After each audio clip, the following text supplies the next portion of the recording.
Œuvre de Maria Valtorta, tome 7, chapitre 493, intitulé Instruction près de la fontaine d'An-Rogel, qui fut un lieu de halte des Trois Sages, le 16 septembre 1946.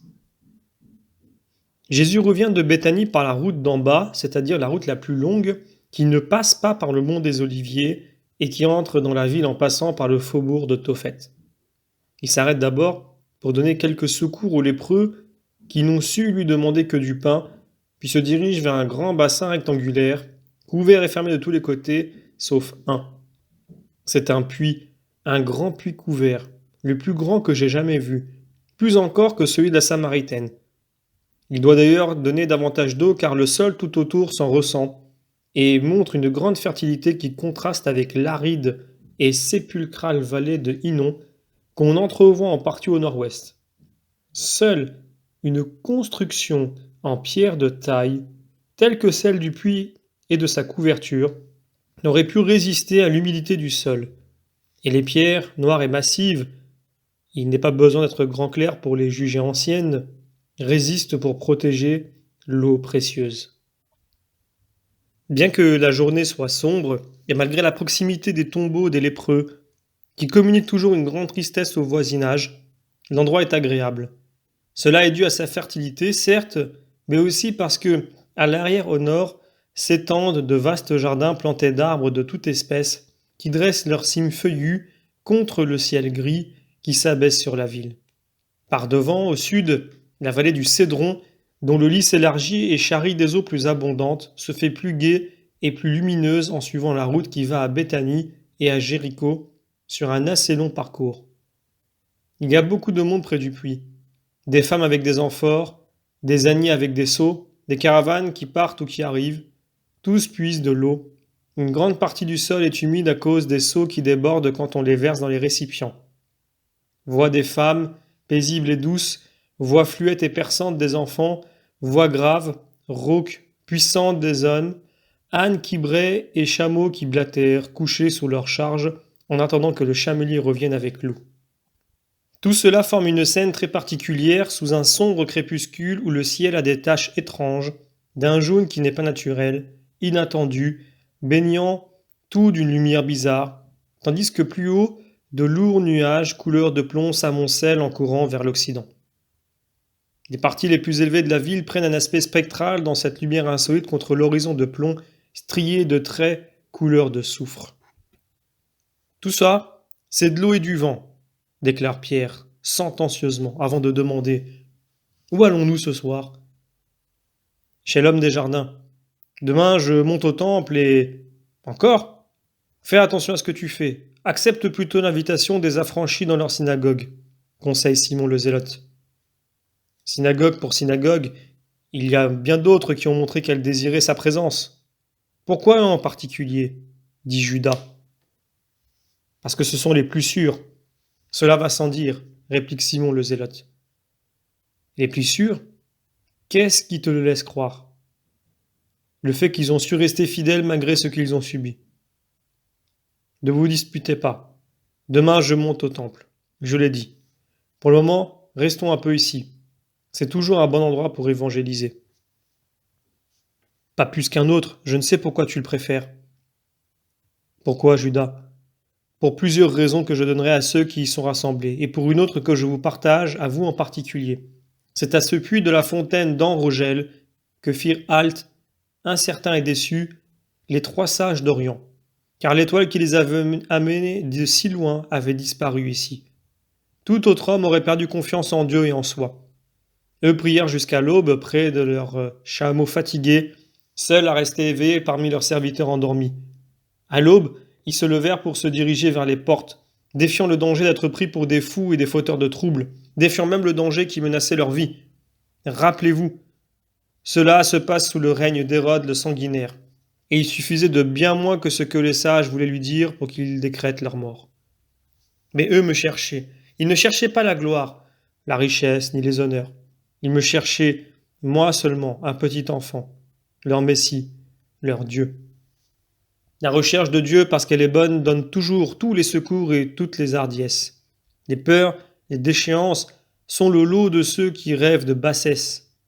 Eux aspiraient à adorer Dieu.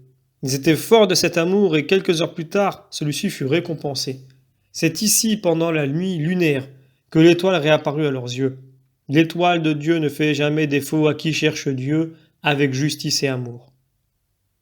Les trois sages, ils auraient pu s'arrêter parmi les faux honneurs que leur rendait Hérode après la réponse des princes, des prêtres, des scribes et des docteurs.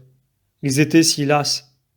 Mais ils ne s'arrêtèrent pas même une nuit, et avant que ne se ferment les portes, ils sortirent pour rester ici jusqu'à l'aube. Puis, ce n'est pas l'aube solaire, mais l'aube de Dieu, qui est réapparue pour donner à leur route un éclat argenté. L'étoile les appela par sa clarté, et ils vinrent à la lumière. Bienheureux furent-ils, et bienheureux ceux qui savent les imiter. Les apôtres et Marziam avec Isaac sont tout ouïs. Ils ont une expression de bonheur sur le visage, comme toujours lorsque Jésus évoque sa naissance. Isaac soupire, sourit à ce souvenir. Il a l'air absent, en extase, il est loin du lieu et du temps, revenu en arrière de plus de 30 années, à cette nuit, à cette étoile, qu'il a vue certainement au milieu de son troupeau. Comme ils sont sur une route de grande circulation, d'autres personnes s'approchent et écoutent, et quelqu'un rappelle la fantastique caravane, la nouvelle qu'elle apportait, et ce qui s'ensuivit. C'est toujours ici un lieu de réflexion. L'histoire se répète inlassablement. Mais c'est aussi un lieu d'épreuve, pour les bons comme pour les mauvais. Mais toute la vie est une épreuve pour la foi et la justice de l'homme. Je vous rappelle la fidélité d'Ushai, de Sadoc, d'Ebiatar, de Jéhonathan et d'Ahimas, qui partirent ici pour sauver leur roi et qui furent protégés par Dieu parce qu'ils agissaient avec droiture. Je vous rappelle un événement relatif à cet endroit et qui tourna mal, car c'était une œuvre injuste, que Dieu ne bénissait donc pas. Près de la pierre de Zoélette, proche de la fontaine d'En-Rogel, Adonias conspira contre la volonté de son père et se fit proclamer roi par ceux de son parti. Mais cet abus ne lui servit pas, car avant la fin du banquet, les hosannas qui résonnaient dans Gion lui apprirent avant même que ne parle Jonathan, le fils d'Ébiatar, que Salomon était roi, et que lui qui avait voulu usurper le trône devait s'en remettre seulement à la miséricorde de Salomon. Il y a trop de personnes qui répètent le geste d'Adonias et combattent le vrai roi, ou conjurent contre lui en suivant le parti qui leur semble plus fort. Et trop rares ceux qui, agissant ainsi, savent ensuite s'attacher à l'autel pour demander pardon et se fier à la miséricorde de Dieu. Pouvons-nous, nous qui avons considéré 3 événements survenus près de ce puits, dire que cet endroit est sujet à des influences bonnes ou mauvaises? Non, ce ne sont ni le lieu, ni le temps, ni les événements, mais la volonté de l'homme qui trouble ses actes. En-Rogel a vu la fidélité des serviteurs de David et le péché d'Adonias, tout comme il a vu la foi des 3 sages. Il s'agit de ce même puits. Jonathan et Amimas, Adonias et les siens, les 3 sages, tous se sont appuyés à ces pierres et se sont désaltérés à ces eaux. Mais l'eau et les pierres ont vu 3 attitudes différentes. Une fidélité au roi David, une trahison envers David, et une fidélité à Dieu et au roi des rois. C'est toujours la volonté de l'homme qui fait accomplir le bien ou le mal. Et sur la volonté de l'homme, la volonté de Dieu projette ses lumières et la volonté de Satan ses vapeurs empoisonnées. Il appartient à l'homme d'accueillir la lumière ou le poison et de devenir juste ou pécheur. On a posté un gardien à ce puits afin que personne ne corrompe l'eau.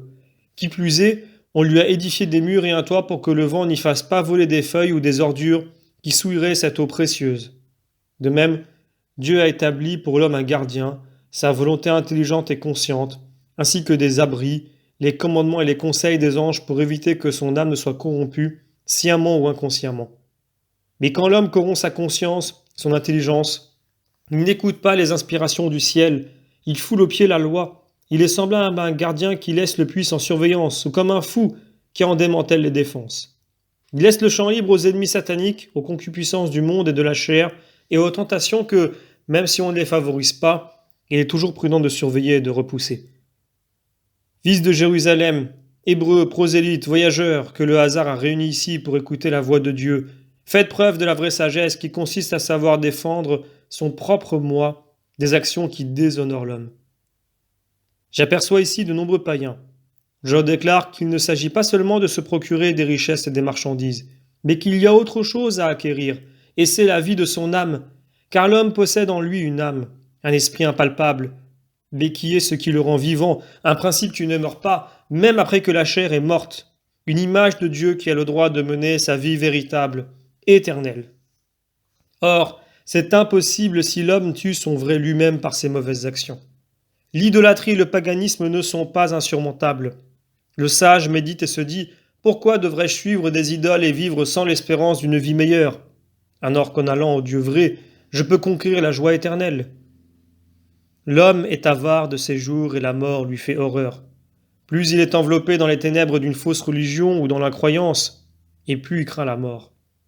Mais celui qui vient à la vraie foi perd toute terreur de la mort, car il sait qu'au-delà de la mort, il y a une vie éternelle, où les âmes se retrouveront et où n'existeront plus ni peine ni séparation.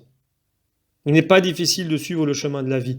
Il suffit de croire à l'unique vrai Dieu, d'aimer son prochain et de désirer n'accomplir que des actes honnêtes. Vous autres, enfants d'Israël, vous connaissez ce qui est commandé et ce qui est défendu. Mais je dis à ceux qui m'écoutent et qui emporteront au loin mes paroles, quels sont ces commandements ? Et il récite le décalogue. La vraie religion consiste en cela. Non en de vains et pompeux sacrifices. Obéir aux préceptes d'une morale parfaite, d'une vertu sans défaut, faire preuve de miséricorde, fuir ce qui déshonore l'homme, laisser tomber les vanités, les divinations de l'erreur, les augures menteurs, les rêves des méchants.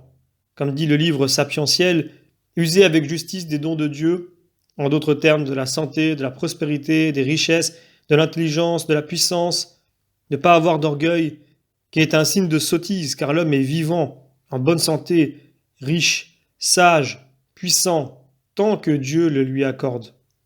Ne pas avoir de désirs immodérés qui parfois portent jusqu'au crime. Vivre en un mot, en homme et non pas en brute, ne serait-ce que par respect pour soi-même. Il est facile de descendre, difficile de remonter. Mais qui voudrait vivre dans un abîme de pourriture par le seul fait qu'il y est tombé, sans chercher à en sortir en remontant sur les sommets affleuris et pleins de soleil ? En vérité, je vous dis que la vie du pécheur se trouve dans un gouffre, de même que la vie dans l'erreur. Mais ceux qui accueillent la parole de vérité et viennent à la vérité s'élèvent sur les cimes dans la lumière. Maintenant, allez tous à vos occupations, et souvenez-vous que, près de la fontaine d'Enrogel, la source de la sagesse vous a donné à boire ces eaux pour que vous en ayez encore soif et que vous y reveniez. Jésus se ferait un passage et se dirige vers la ville en laissant les gens à leurs commentaires, à leurs questions et à leurs réponses. Jésus dit : « Vous placerez ici la vision de la femme adultère qui t'a été donnée le 20 mars 1944. » Fin du chapitre.